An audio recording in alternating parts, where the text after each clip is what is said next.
অর্থ পাহাড়, এ তুর অর্থ কি? আর জাবালুন অর্থ পাহাড়।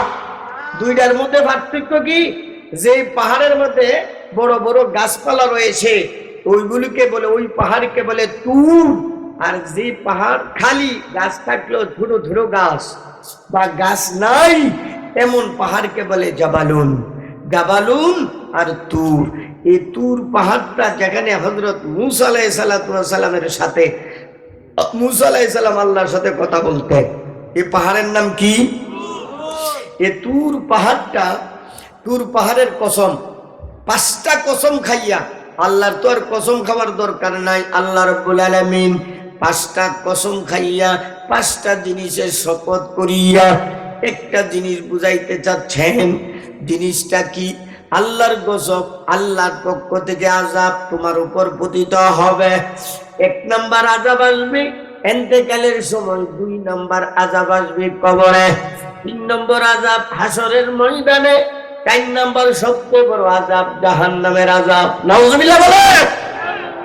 5টা শপথ করে আল্লাহ এই আযাবগুলোর কথা বলছেন। আল্লাহ বলেন এই তুরের আলোচনার মধ্যে তাফসীরের মধ্যে আসছে, যাদের ভাগ্য বালা আল্লাহ তাদের অন্তরে হক্কানি উলামায়ে কেরামের মহব্বত ঢুকায় দেন, বলেন না সুবহানাল্লাহ। আর যারা বদনসিব দুশ্মনী রাখার মন মানসিকতা আল্লাহ তৈরি করে দেন তার অন্তরে। রাসূল সাল্লাল্লাহু আলাইহি ওয়াসাল্লাম মক্কাতে ছিলেন, হক কথা বলার কারণে নবীর উপর জুলুম অত্যাচার হয়েছেনি? জুড়ে বলেন হয়েছে কিনা? এক পর্যায়ে দারুল নদওয়াতে, দারুল আরকামে সুয়াবে আবি তালিবে নবীজি আবদ্ধ হয়ে গেছে। নবীকে এমন ভাবে তারা অবরোধ করছে, বাইর হইতেও পারে না, কোথাও যাইতেও পারে না, খানা পিনা বন্ধ। উদ্দেশ্য হলো কোনো খাবার দ্রব্য মুহাম্মদের পরিবারের কাছে পৌঁছানো যাবে না। এমনিতেই 1 সপ্তাহ, 5 দিন, 10 দিন, 20 দিন যখন চলে যাবে, অটোমেটিক কোন একটা তোরা বাতে মারতাম না, খেতার তলে হেমনে মারুন, এই কয়টি না না জানেন না? এটা খানা পিনা যদি বন্ধ হয়ে যায় তো অটোমেটিক বেচারা নার্ভাস হয়ে যাবে। এমন একটা গুডেল তৈরি করছে নবীর কাছে যাতে কোনো খাবার দ্রব্য না যা। এমনটা কি হাদিস শরীফে আছে, বড় বড় ব্যানারের মধ্যে লেখা দিছে মুহাম্মদের পরিবারের সাথে কোনো লেনদেন চলাফেরা করা যাবে না, বিয়া শাদী তো টোটাল বন্ধ। এমনকি কোনো দোকানদার মুহাম্মদের পরিবারের কাছে কোনো জিনিস বিক্রয় করতে পারবে না, চাউল ডাউল খেজুর ইত্যাদি বিক্রয় করতে পারবে না। কোনো দোকানদার যদি মুহাম্মদের পরিবারের নিকট কোনো কিছু বিক্রয় করে যদি প্রমাণিত হয়, তার দোকান রাখা হবে না, আগুন দা পুড়ে ফেলা হবে। এই ঘোষণ হইল আবু জাহেল্লা, এই ডরে ভয়ে সব দোকানদাররা পর্যন্ত নবীর কাছে কোনো জিনিস বেচতে রাজি না। এমনটা হয় কিনা কন্যা? বিপদ আইসা বলে এমনটা হয়। এদিকে রাসূল সাল্লাল্লাহু আলাইহি ওয়াসাল্লামের পরিবার এত কষ্টের মধ্যে পড়ছে, গাছের পাতা পর্যন্ত খাইছে ওই সময়, নাই কোনো কিছু। কি করবে এই সময়ের মধ্যে? হযরত বিশ্বনবীর এক আত্মীয় কতগুলো রুটি বানাইয়া, আটার রুটি বানাইয়া একটা প্যাকেট কইরা গোপনী ভাবে একটা লোকের দিয়া পাঠাইছে যে মুহাম্মদের কাছে সুয়াবে আবি তালিবের মধ্যে পৌঁছায় দিবা। ওই ছেলেটা আস্তে আস্তে নিয়ে আসতেছে, ছেলে তোরে তোটা বুঝে টুঝে না, নিয়ে আসতেছে। এদিকে আবু জাহেল্লা লুক লাগায় রাখছে আগের থেকেই, কোনো কিছু যাতে মুহাম্মদের কাছে পৌঁছতে না পারে, কোনো কিছু। আবু জাহেল্লা দেখালাইছে, দেখা ওর কাছ থেকে ওই রুটির পুটলাটা, খাবার দ্রব্যর পুটলাটা ছিনিয়ে নিল, বাইত লইয়া গেছে। এখন এই ঘটনাটা মুতিম নামক এক বড় নেতা আছেন, আবু জাহেলের সেম নেতা মুতিমের ছেলে আছেন 4 জন। কয়জন? 4 জনের মধ্যে বড় ছেলের নাম ছিল দুবাই। তো মুতিমে আসছে আবু জাহেলের কাছে, কেউ বয়সে আবু জাহেলের চেয়ে বড় ছিল। তুমি এটা কি করলা? কি করছি? বেচারারা খাবার দ্রব্য নিয়ে খুব কষ্ট আছে, কষ্ট করতেছে, আত্মীয়র পক্ষ থেকে কিছু রুটি খাবার দ্রব্য পাঠাইছে, এটাও তুমি ফেরত নিয়ে আসলা। এটা কি মানুষের কাজ হইল নাকি?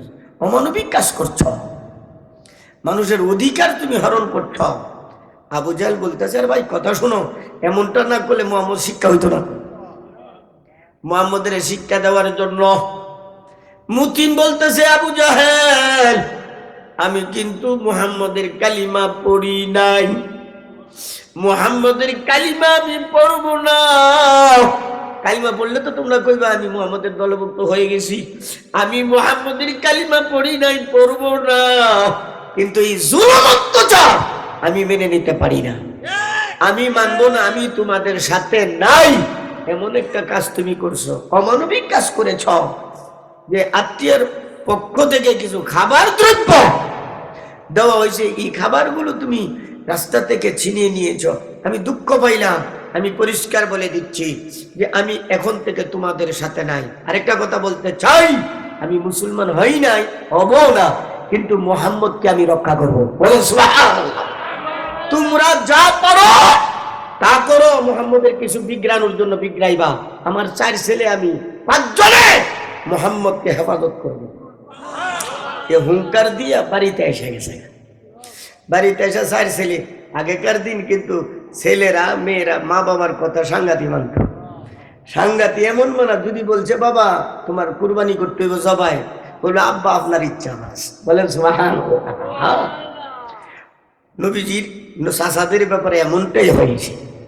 হযরত বিশ্বনবী সাল্লাল্লাহু আলাইহি ওয়াসাল্লামকে পাহারাদারি করার জন্য মুতিম ছেলেদেরকে বলতেছে, বাবারা দেখো এই ঘটনা, আমি মুহাম্মদের পক্ষপাতিত্ব করব। কলিমা পড়ছি না, পড়বো না, কলিমার সাথে তার কোনো সম্পর্ক নাই।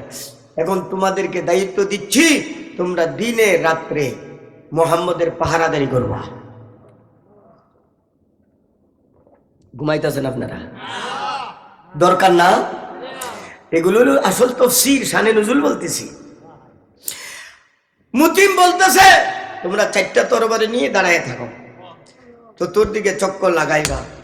কোন বেঈমান মুহাম্মদের শত্রু যদি আসে, এদেরকে দুনিয়া থেকে বিদায় করে দেবা, আমি অর্ডার দিলাম। আর মক্কার নেতার মধ্যে আবু জাহেলের চেয়ে বড় নেতা আছে মুতিম। তার শক্তিও আছে, আবার সম্পদের মালিকও আছে। আমি তোমাদেরকে অর্ডার দিলাম, মুহাম্মদের উপর কেউ যদি আক্রমণ করতে চায় প্রতিরোধ করবা। বাবার কথা শুনে ছেলেরা তরবারি নিয়ে খাড়া হয়ে গেছে। এই অবস্থা দেখে মক্কার বেঈমানের ভিতরে তো লাগছে, মানে ফাড়ল সৃষ্টি হয়েছে। কি ব্যাপার, এরা কি মুসলমান হয়ে গেল? তত্ত্ব নিয়ে দেয় আসলে কি হয়েছে না, মুসলমান হয় নাই। কিছুদিন পরেই বন্ধুরা বিশ্বনবী সাল্লাল্লাহু আলাইহি সাল্লাম হিজরত করে মদিনায় আসছে। 1 বছরও যেতে না যেতেই বড় যুদ্ধ হয়েছে মুসলমান আর বেঈমান, বদর যুদ্ধ। কোন যুদ্ধ? জোরে বলেন না, কোন যুদ্ধ? বদর যুদ্ধে মক্কার সবাই শরীক হয়েছে, কিন্তু মুতিমের 4 ছেলে একজনও গেছে না। মুতিমের 4 ছেলে যায় নাই, মুতিমের ভিতরে মারা গেছে। এই বদর যুদ্ধে 70 জন মারা গেছে, 70 জন বন্দী হয়েছে মুসলমানের হাতে। বলেন না সুবহানাল্লাহ। যারা যারা মারা গেছে এরা তো গেছে গা, কিন্তু বন্দী যে হয়েছে এরা তো ছুড়ায় আনতে হইব। এদেরকে মুক্তি দিয়ে আনতে হবে, মুক্ত করে আনতে হবে। মুক্ত করে আনতে হলে বন্ধুরা বিশ্বনবীর সাথে কথা বলতে হবে। নবীর সাথে কথা বলতে হলে মক্কা থেকে মদিনায় যাইতে।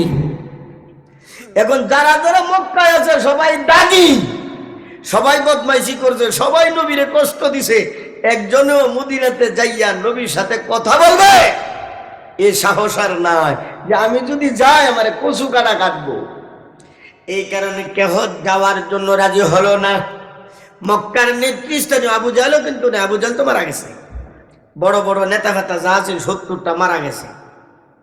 এখন বাকিরা মিলে আসছে জুবাইরের কাছে। বাবা তো নাই, মুতিম তো নাই, মুতিম মারা গেছে। বড় ছেলে যে জুবাই, তার কাছে আসছে, দেখো তোমরা তো মুসলমান হইছো না, আমাদের জানা আছে।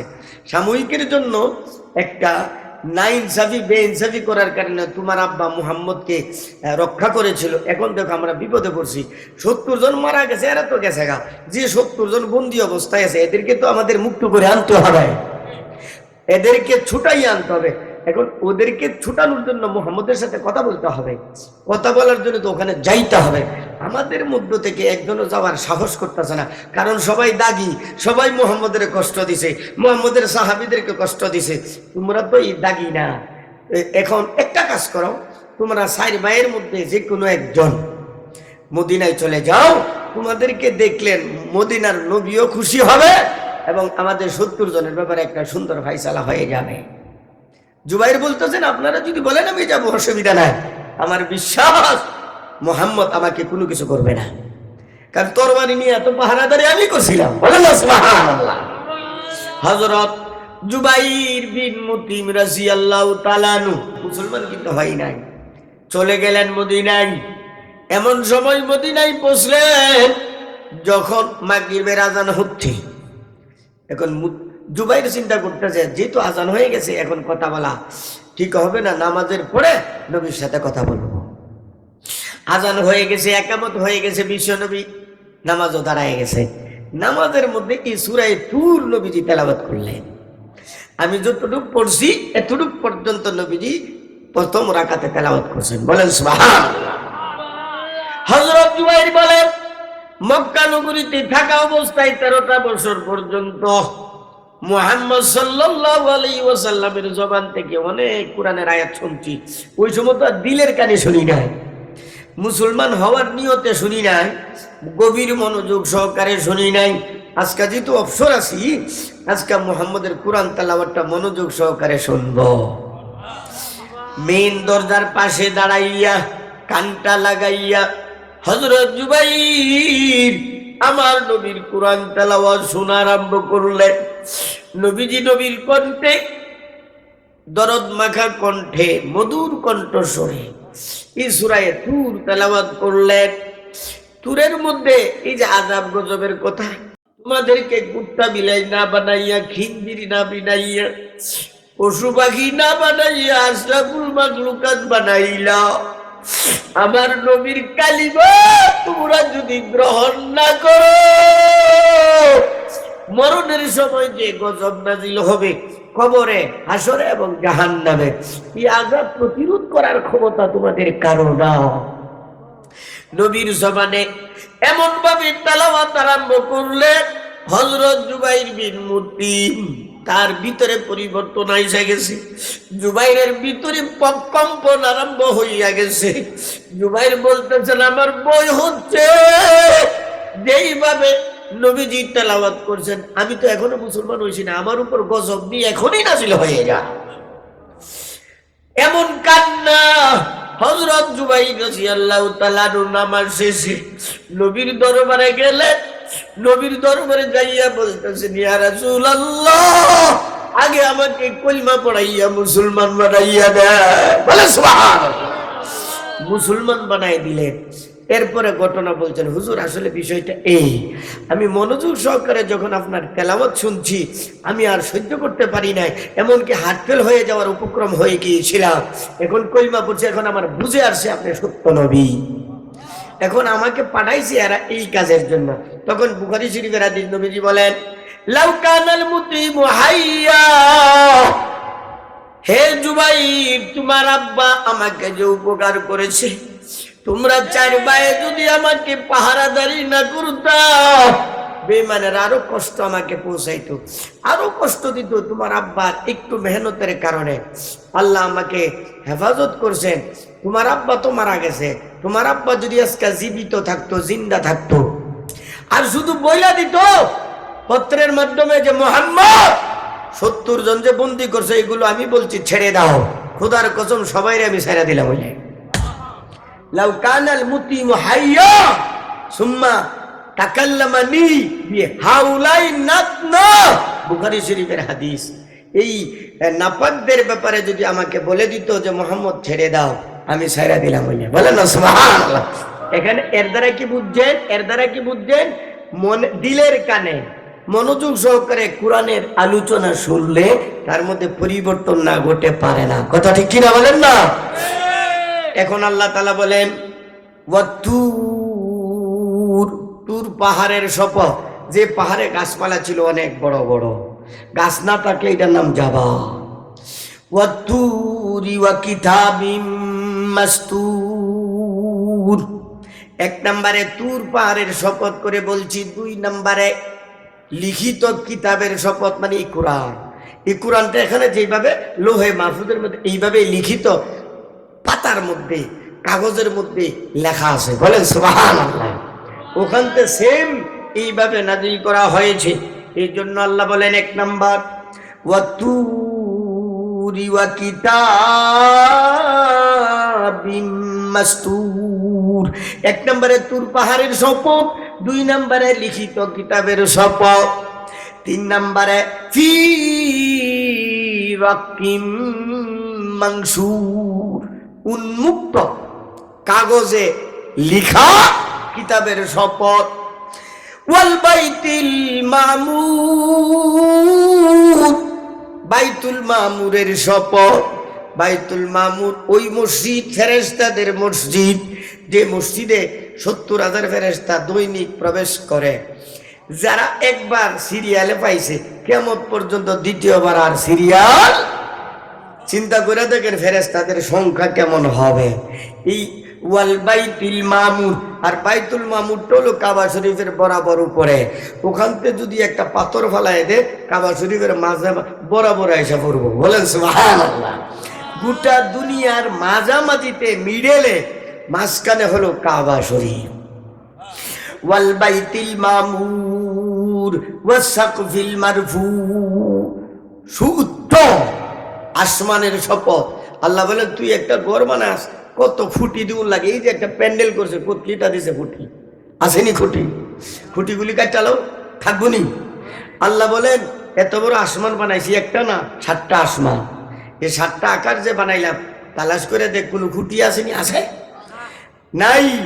আমি বলবো একটা খুঁটি আছে, বলেন সুবহানাল্লাহ। একটা খুঁটি, ওই খুঁটিটার নাম কি?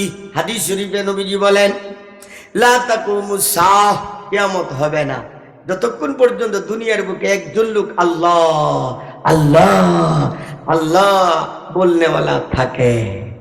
জালালউদ্দিন রুমি বলেন हर के जाकर निस्ते जिंदा मुर्दा आस जिक्र अल्लाह जाने जुमला आलमास।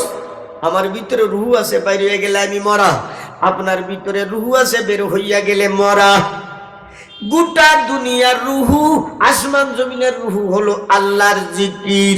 যেদিন গোটা দুনিয়ার বুকে এমন একজন বান্দা বান্দি খুঁজে পাওয়া যাবে না যে আল্লাহ আল্লাহর জিকির করতে পারে, এমন যখন হবে, আল্লাহ বলেন দুনিয়া ধ্বংস হয়ে যাবে, আসমান ভেঙে টুকরা টুকরা হয়ে যাবে।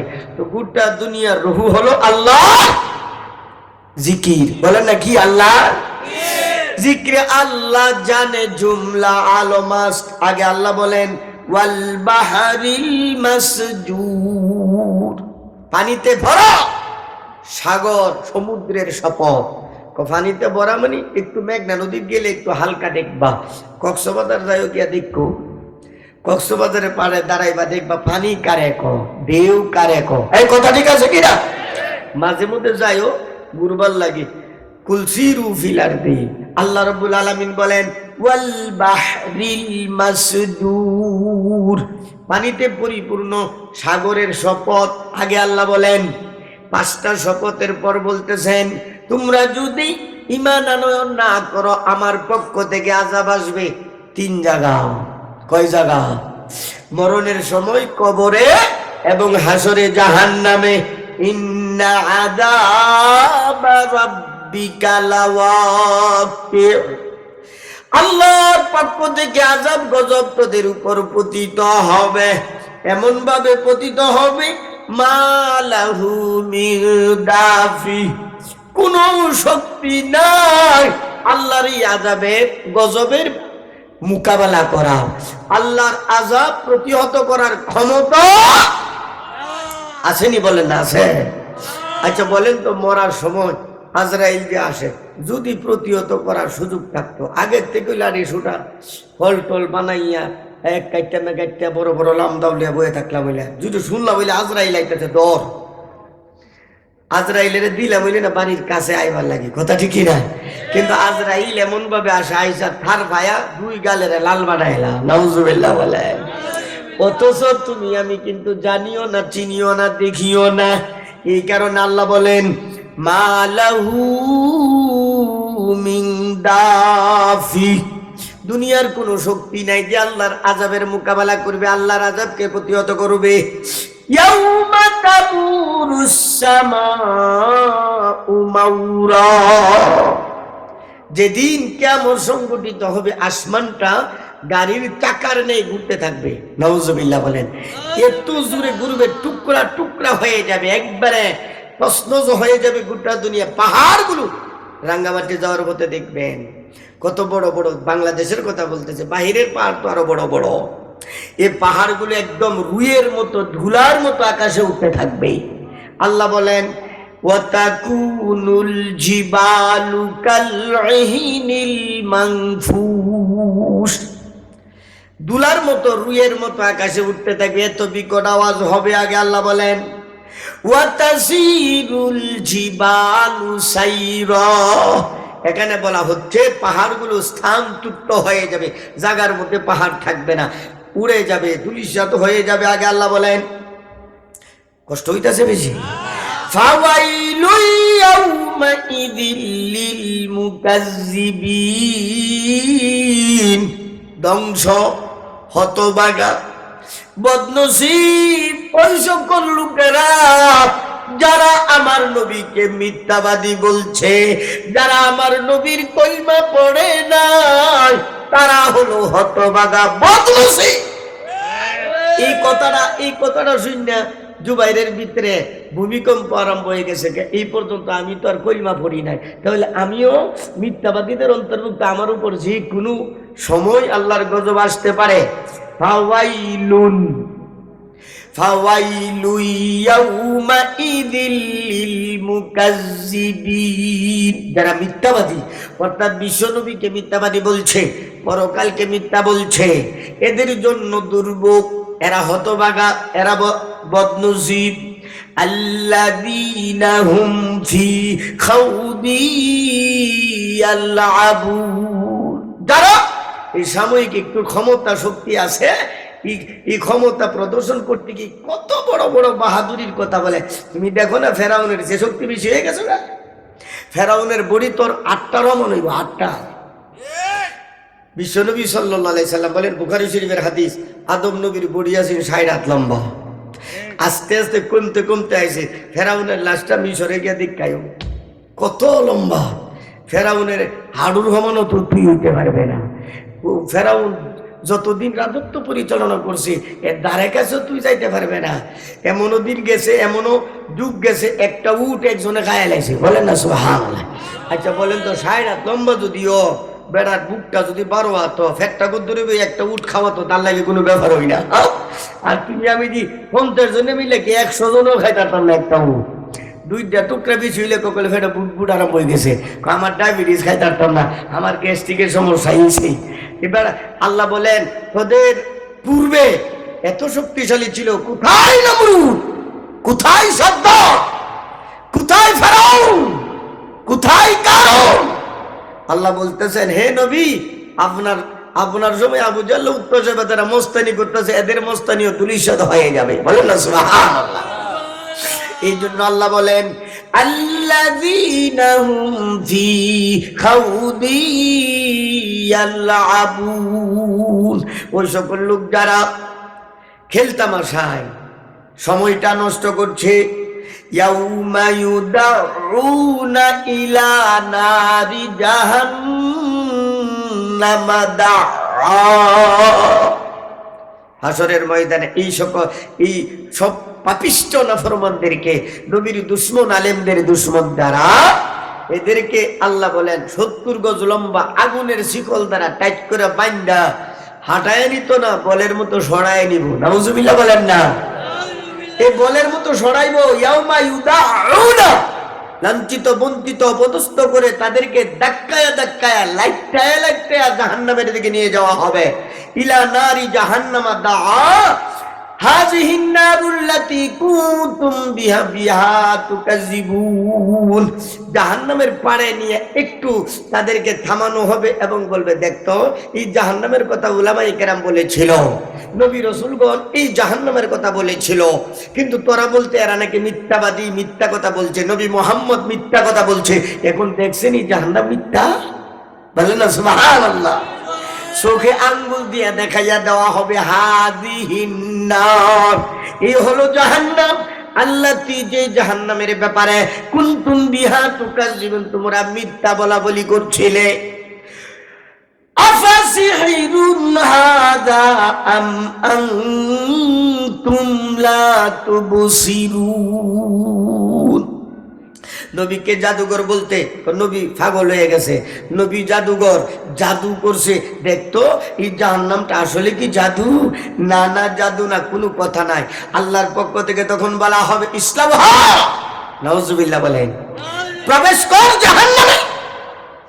ইসলাউহা, যখন বলবে ইসলাউহা, এত জোরে জোরে চিৎকার করে করে কাঁদবে, হাই হুল্লা করতে থাকবে, বাউলা গো আমারে বাঁচাও, বাউলা তুমি আমাকে ক্ষমা করে দাও, গাধার মতো চিৎকার করে করে কাঁদবে। আল্লাহ বলবেন এখন কাঁদলে 2 পয়সার কাজ হইতো না, এখন কাঁদতে কাঁদতে সমুদ্রের নেই পানি যদি তুমি ফালাও, কিন্তু আমার দয়া তোদের উপর আসবে না। কিন্তু দুনিয়াতে যদি 2 ফোঁটা চোখের পানি ফালাইতে, 2 ফোঁটা চোখের পানির বিনিময়ে তোরে আমি মাফ কইরা দিতাম। আল্লাহ বলেন ইসলাউহা ফাসবিরু আও লা তাসবিরু সাওয়াউন আলাইকুম। এখন তোমরা জাহান্নামে প্রবেশ করো, ধৈর্য ধারণ করো বা নাই করো, দুটোটাই সমান। তোমাদেরকে ইন্নামা তুজজাউনা মা কুনতুম তা'মালুন, তোমাদেরকে যে শাস্তি দেওয়া হচ্ছে তোমাদের কৃতকর্মের ফলাফল। বিন্দু পরিমাণ অবিচার, বিন্দু পরিমাণ অন্যায় তোমাদের উপর আমি করি নাই, তোমরা যেমন কাজ করছো এমন ফলাফল পাইছো। এই আযাব গজব সহ্য করতে পারবেন? আগে আল্লাহ তাআলা বলেন ইন্নাল মুত্তাকিনা ফি জান্নাতি ওয়া নাঈম। কষ্ট বেশি হইতাছে, কাছাকাছি আইসা গেছে, আর কয়েক আয়াত রয়েছে, আপনারা কইলে কই বানাইলে বাদ দিয়া দিয়া। হ্যাঁ, এখন হুজুর জাহান্নামের কথা কইছেন, জাহান্নাম তো আমরা যাইতাম হই না, জিদা যায় জিদা যায় আমি হিটার কথা কই, কোনটা যায় জান্নাতে, বলেন না সুবহান। আরে ভাই, মরণের আযাব গজব, কবরের আযাব টাযাব, জাহান্নামের আযাব গজব, এগুলো কই লাভটা কি? তো যাওয়ার নিয়ত নাই আপনার আছে, নিয়ত না থাকলেই একটু বলা হলো। এখন জিরার মধ্যে যায়াম, কোনটা যায়াম? জান্নাতে ইচ্ছা আছে নি? আল্লাহ বলেন বুখারী শরীফের হাদিস, আনা ইনদা জন্নি আবদি বি, আমার বান্দা যেমন ধারণা রাখবা আমি ধারণা অনুযায়ী তোমার সাথে আমি ব্যবহার করব। বলেন সুবহানাল্লাহ।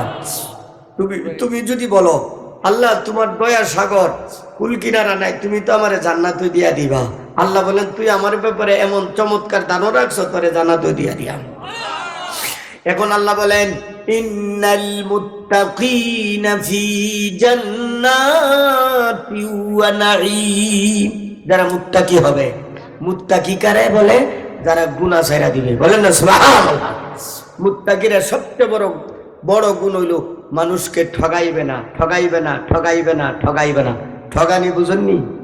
নামাজ পড়ে বাইরেও ঠগা, বাইরের মাল ঠিক মতো দেয় না, বইনের মাল দেয় না, বাই হইল দুর্বল, বাইরের মাল জোর করে খাইতেছে, আবার বছর বছর হজ হজা আছে কিনা কন্যা। এই জন্য আল্লাহ বলেন মুত্তাকি যদি হতে চাও, মুত্তাকি তুমি হইবা কিভাবে? গুনাহ ছাইরা দিবা। সবচেয়ে বড় গুনাহ হইল আল্লাহ বলেন আমার বান্দা বান্দিরে ঠগাইবে না, সবকিছুর মালিক আমি আল্লাহ। জিরু থেকে তোরে হিরু বানাইয়া দিতে পারি, হিরু থেকে জিরু বানাইয়া দিতে পারে। ও বান্দা, আমার বান্দা বান্দিরে তুমি যদি না ঠগাও, আমার বান্দা বান্দির সাথে যদি প্রতারণা না করো, আমি আল্লাহ তোর সাথে ওয়াদা করছি তোরে এমন জিতাইয়া দেব তুই কল্পনা করতে পারবে না। বলেন না সুবহানাল্লাহ। আমরা মনে করি মানুষেরা মাইরা, মানুষেরা ঠগায়া দুনিয়াটা, না না, তুমি প্রয়োজনে তুমি নিজে ঠগো, আমার বান্দা বান্দিরে জিতাইয়া দাও। আর আর ঠগানি আর জিতানি কিন্তু এত বড় না, সামান্য জমি জমার মধ্যে দেখবেন আদা 4 আঙ্গুল এদের সীমাল লইয়া লাগে, ঠিক না? বড় জিনিস লইয়া লাগে নাকি? ওই 1-2 হাত সামান্য জিনিস নিয়ে। এর জন্য প্রয়োজনে তুমি ঠগ্গা থাকো, আল্লাহ বলেন তুই ঠগ্গা থাকলে আমি তোরে নিজ দায়িত্বে জিতাইয়া দেব। বলেন সুবহানাল্লাহ। আগে আল্লাহ বলেন ফাকিহিনা বিমা আতাহুম রাব্বুহুম ওয়া ওয়াকাহুম আযাবাল জাহিম। ফাকিহিনা, তারা সাংঘাতিক আনন্দে থাকবে, খুশি অবস্থায় থাকবেন। বিমা আতাহুম রাব্বুহুম, যে নেমতা দিয়ে আল্লাহ তাকে দান করেছেন, নেমতা দিয়ে পাইয়া। ওয়াকাহুম, এবং তাকে হেফাজত করবেন, নিরাপদে রাখবেন। রব্বুহুম আযাবাল জাহিম, জাহান্নামের আযাব গজব থেকে। জান্নাতে যাইয়া আল্লাহ শুকরিয়া আদায় করবে, মাওলা গো আমার সাথী সঙ্গী যাদের সাথে চলাফেরা করছিলাম অনেকে জাহান্নামে, তুমি আমারে দয়া কইরা জান্নাত দিছো। বলেন সুবহানাল্লাহ। আগে আল্লাহ বলেন কুলু ওয়াশরাবু, আল্লাহর পক্ষ থেকে ঘোষণা আসবে, বান্দা ও বান্দিরা শুনো, দুনিয়াতে অনেক কিছু খাইতে পারো নাই, মনে করছিল গাঞ্জা খাইবা, না হারাম খাইতে পারতা না, মনটা চাইছিন কি করবা? গাঞ্জা খাইবার মনটা চাইছিন, মদ খাইবার মনটা চাইছিন, হারাম জিনিস হারাম কাজে লিপ্ত হইবার, নিষেধাজ্ঞার কারণে করতে পারো নাই। জান্নাতে কোনো নিষেধাজ্ঞা নাই। বলেন না সুবহানাল্লাহ। বেহেশতে আজ যাকে হে আজার না বাসাত, বেহেশতে আজ যাকে হে আজার না বাসাত, কসিরা বকসে কার না বাসাত। জান্নাতে কোনো নিষেধাজ্ঞা নাই, খাইবা ফুর্তি করবা। ফুর্তি কি? কেউ যদি আমি দুনিয়াতে নাচানাচি দেখছি না, যাত্রা তো গেছি না, এরপরে সিনেমাও দেখছি না, কি করে কেমন নাচে, আল্লাহ বলবেন তোরে যে হুর দেওয়া হবে, তো হুর দেওয়া হুরেরা ডান্স করবো। বলেন না সুবহানাল্লাহ। এমন মধ্যে আসমান জমিনে মনে হচ্ছে যে তালি বাজার তাইলি হইতাছে, মানে এমন কোন জিনিস নাই জান্নাতে তুমি পাইতা না। বলেন না সুবহানাল্লাহ। আল্লাহ বলেন কুলু ওয়াশরাবু, খা বান্দা, পান কর, হানিয়ান, মনের চাহিদা অনুযায়ী, নিষেধাজ্ঞা নাই, যা খুশি তা করবে। আমি তোমাদেরকে বিয়া পড়াইয়া দেব বিহুরিন ঈন, বড় বড় চোখ বিশিষ্ট সুন্দরী হুরদের সাথে। যে সকল মেয়েদের চোখ বড় বড় কাইল্লা, এই মেয়েরা সুন্দরী সুন্দর দেখা যাবে, শুরু শুরু চোখ করলে বেরক দেখা যাবে, এইটা চোখ শুরু চোখ বড় হুরিন ঈন। এখানে বুঝো তোমরা না দুনিয়ার, আরে পরকালে যে মস্তানি করবা, জান্নাতে গিয়ে মস্তানি করতো না, মানে হেন গিয়া বাহাদুরি করো, এখানে গিয়া যত লাফালাফি আছে চিল্লা চিল্লি করো, তোমার বডি রইব 60 নম্বর। বলেন সুবহানাল্লাহ। বুকটা হইব 12 হাত। 1000 পুরুষের শক্তি তোমারে দিব। কয় হাজার? সুস্থবান পুরুষের দশভাঙ্গা বাড়াইতেন না, সুস্থবান 1000 পুরুষের শক্তি তোমারে দিলে তুমি কি করবা? তুমি চাইবা যে আসমানের উস্তাদা ফালাইনি, গাছ টাছ পাহাড় টানি করে উস্তাদা ফালাইনি, মানে শক্তি এ ভিতরে ফরর ফরর করবে। আল্লাহ বলেন খাইবা যে কেমন খাওয়া খাইবা? কুল্লামা রুজিকু মিনহা মিন সামারাতির রিজকা قالوا هذا الذي رزقنا من قبل وأتوا به متشابها ولهم فيها أزواج مطهرة وهم فيها خالدون। এখন যে মস্তানি করতেছে, আতায় গিয়ে দেবে কয়জনে মস্তানি করে? হ্যাঁ, এরা অর্ধেক এমনি দোজবান। কেন? বুখারী শরীফের হাদিসের ব্যাখ্যায় হাসিয়াতে লেখেন যে যত বড় আল্লাহর ওলি মুত্তাকি হবে, যৌন শক্তি আল্লাহ তার এই অনুপাতে বাড়াই দিবেন। বলেন না সুবহানাল্লাহ। তুমি 14 বেড়ির লোকে আকাম কুকাম করবা, কথা কইবা, তোমার যৌন শক্তি এমনিতেই নষ্ট হয়ে যাবে। দেখতে দেখা যায় বাঘের মতো, হাতির মতো, আসলে মামু ছাড়া। হক আদায় করতে পারে, সংসারে কোটি কোটি টাকার মালিক, কিন্তু আগুন জ্বলছে, অশান্তির আগুন। প্রমাণ একটা না, হাজার হাজার প্রমাণ আছে, হাজার হাজার। এই জন্য যে যত বড় আল্লাহর ওলি হবে, তাকওয়াওয়ালা হবে, গুনাহ থেকে বাচ্চা থাকবে, আল্লাহ তার যৌন শক্তি কি করবেন? বাড়াইয়া দেবেন। নিয়ত করো আর জীবনে আকাম করব না। রাজি আছেন তো ইনশাআল্লাহ? আগে বলতেছেন তুমি যে খাইবা, কুতুফুহা দানিয়া। দুনিয়াতে যত ফল ফলাদি আছে প্রত্যেকটা ফলের জন্য একটা করে দুইটা করে বাগান হইব জান্নাত। এক একটা ফলের জন্য দুইটা জান্নাত। দেশি কলা বিদেশি কলা জান্নাত বিশাল বড় বড়। এইভাবে জান্নাতের অভাব নাই। যত ফল ফলাদি আছে তোমার সামনে দেয় সেইভাবে লড়তে থাকবে, মানে এমন ভাবে ঝুলে থাকবে। আঙ্গুর, আপেল, কমলা, যত ফল ফলাদি তোমার সামনে দেয় শুধু দুইলা থাকবে। এইভাবে আসবে আর যাইবে। তুমি শুধু বলবা এটা আমার দরকার, নিয়ত করবা, সেটিং হইয়া তোমার সামনে আসবে। বলেন না সুবহানাল্লাহ। আইসা তুমি খাইবা, খাইতেছো খাইতেছো খাইতেছো, পাশে দাঁড়ানো আছে তোমার বউ, হু রেশমি রুমাল লইয়া খাড়া আছে। খাইতে খাইতে তোমার গাম বাইরে হয়ে যাবো গা। এরপরে গামে ফুসবো ময়না একবার কষ্ট হইতেছে, খাইতে খাইতে একবারে গাই মেয়ে গেছে গা। বলেন সুবহানাল্লাহ। মানে বউরা কেমন হবে? মহিলারা শুনো, তোমরা আল্লাহ কেমন দিবেন তোমাদেরকে যে রূপ দিবেন, তোমাদের রূপের কথা আমি বলতে চাই না, বরং তুমি তো থাকবা নেত্রী। এ হুরের ব্যাপারে স্বয়ং নবীজি বুখারী শরীফের হাদিসে বলেন, জান্নাতের কোন এক মহিলা যদি হুর যদি আসমান ছেদন করে আমাবস্যা রাত্রে সারা পৃথিবীর বুকে শুধু একটা কানি আঙ্গুল বের করে দেয়, কোনটা? লাজা আত্মা বাইনা সামাই ওয়াল আরদ, সারা দুনিয়াটা সূর্যের মতো আলোকিত হয়ে যাবে। বলে সুবহানাল্লাহ। একবার থুতু ফালাইলে থুতু ফালাইলে এই দোয়া হবে। এখন যাইও না, দোয়াটা কইরা যাও। থুতু ফালাইলে এখন হেরা জাহান্নামের রোজুলে মজা বেশি। এই জান্নাতের রোজের হেরা মন ভরে না, মানে জান্নাত যাইতে কি না, জান্নাত যাইতে রাজি না, জাহান্নামের রোজের বেলা খুব মন দিয়ে শুনছে, মানে জিদের মধ্যে যাই আমরা। একবার শুধু জান্নাতের রোজ করে, হুজুর জাহান্নামের রোজ আপনার করার দরকার নাই। জাহান্নামাজ করি না কেন? জাহান্নামে যাইবার ইচ্ছা হই নাই আমার। আল্লাহর বান্দা বান্দী যারা আছে জাহান্নামে যাওয়ার ইচ্ছা আমারও নাই, হেরারও নিয়ত নাই, জিদ্দা যাওয়ার দরকার নাই, নিয়ত নাই, হিডার আলোচনা আমার দরকার কি? জিদ্দা যায় আমি হিডার অস্কুরই তো শেষ করতে পারি না। হ্যাঁ, এই জন্য বলতে চাই জান্নাতে যাওয়ার নিয়ত আছে তো। এমন হুর একটা থুতু ফালাইলে সারা দুনিয়ার পানি মধুর মতো মিষ্টি হয়ে যাবে। স্ত্রীর দিকে একবার তাকাইবা, তাকাইলে তোমার চেহারাটা স্ত্রীর সাথে, স্ত্রীর চেহারার মধ্যে বেশি উঠবে আইনার মতো। খাওয়ার পরে এক এক মিলনে 40 বছর কাটা যাবে। বলো না সুবহানাল্লাহ। দুনিয়ার 40 বছর। এই কথাগুলো বলার পরে সাহাবীরা কয়, হুজুর এই জান্নাত পাইয়াম যে কেমনে? এই জান্নাত কেমনে পাইয়াম? মুখটা কি হইতেইব? গুনাহ ছাড়া দিতেইব। মইরা জামগা আর গুনাহ করতাম না। বলেন সুবহানাল্লাহ। কারণ এই গুনাহ করব না কেন? পরকালের জান্নাত পাওয়ার জন্য। বলেন না সুবহানাল্লাহ। আল্লাহ আমাদের সবাইকে জান্নাতি বান্দা বান্দি হিসাবে কবুল করুক। সবাই বলেন আমিন। আলোচনা শেষ, এখন তওবা হবে। তওবার পরে কয়েকবার জিকির, এরপরে ইনশাআল্লাহ মুনাজাত হয়ে যাবে। আমার সাথে পড়েন, আয় আল্লাহ আমি তওবা করিতেছি জীবনের সমস্ত গুনাহ থেকে। এখানে একটা কথা বলতেন, দুনিয়ার যে অবস্থা, আপনারা এখন খুব দুনিয়ার অবস্থা খুব খারাপ। আমি বলি ভাই বেশি খারাপ না, খুব ভালো অবস্থায়, খুব ভালো অবস্থায় আছো। আসে দিন এর চেয়ে আরো খারাপ হবে। যাই দিন ভালো, আসে দিন এর চেয়ে অনেক খারাপ। কেমন খারাপ? বুখারী শরীফের হাদিস 18 নম্বর পৃষ্ঠা।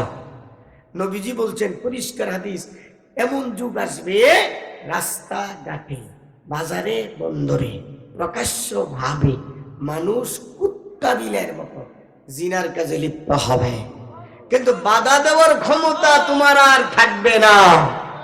বাধা দিতে সামান্য একটু যদি অনিয়া প্রকাশ করো, ওখানে তোমার লাশ বানাই দিব, লাশ মাইরা ফিটটা লাশ বানাইব।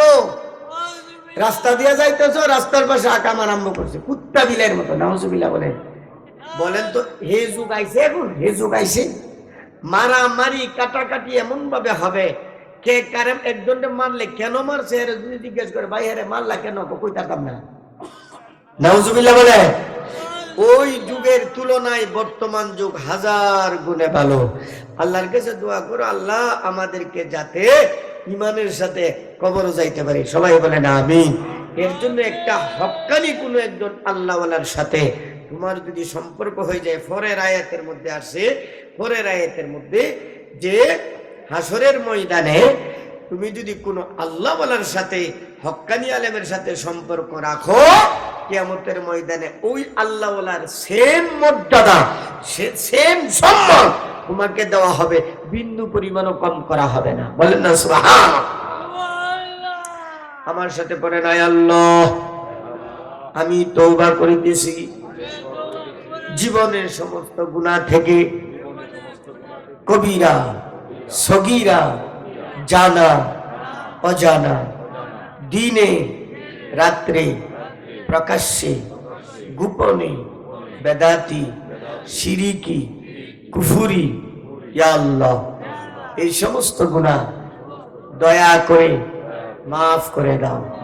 ওয়াদা করিতেছি চুরি করিব না, জিনা করিব না, গীবত করিব না, মিথ্যা কথা বলিব না, পরের হক মারিব না।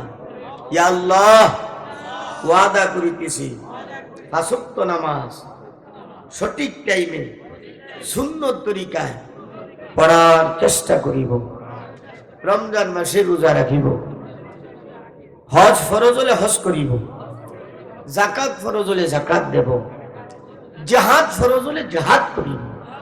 ইয়া আল্লাহ দয়া করে আমার তওবা কবুল করো। আমিন আমিন আমিন।